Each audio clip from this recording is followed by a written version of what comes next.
This from PFF. So this is 2024 NFL Draft. Best case scenarios for all 32 teams.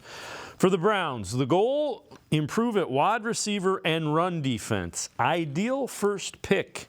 T'Vondre Sweat. Browns don't own a first-round pick again, so some maneuvering could be required on day 2 to select a premier run defender, defensive tackle like T'Vondre Sweat, or linebacker Ejarian Cooper. Cleveland currently lacks a wide receiver 2. They could opt for a jump ball threat like Florida State's Johnny Wilson or a movable chess piece like Louisville's Jamari Thrash.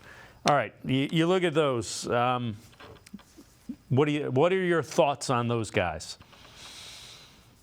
Yeah, I don't get the reasoning behind like predicting by saying that the ideal pick would be T'Vondre Sweat, because the Browns' run defense issues weren't because they were getting gashed up the middle necessarily. It was the motion throwing them out of position, right? It wasn't a brute strength issue is what I'm saying. Teams weren't plowing the Browns off the line of scrimmage. It was teams were moving the Browns off the line of scrimmage by manipulating them with motions and misdirections, which I don't know how much T'Vondre Sweat fixes that problem.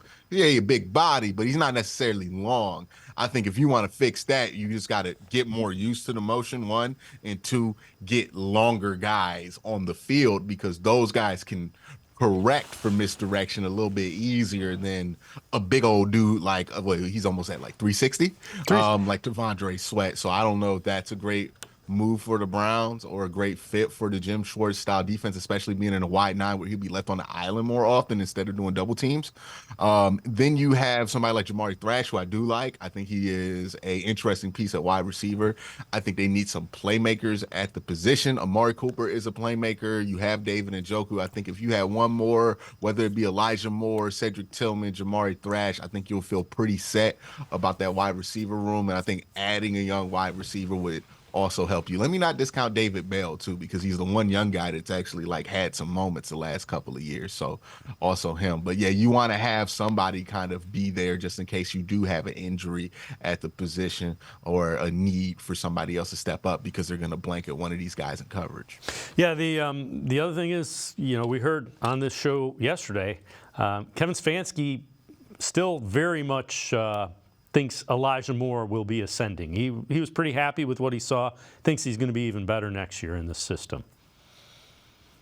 Yeah, hopefully. And then I think a lot of with Elijah Moore, what will make him better is honestly better offensive line play.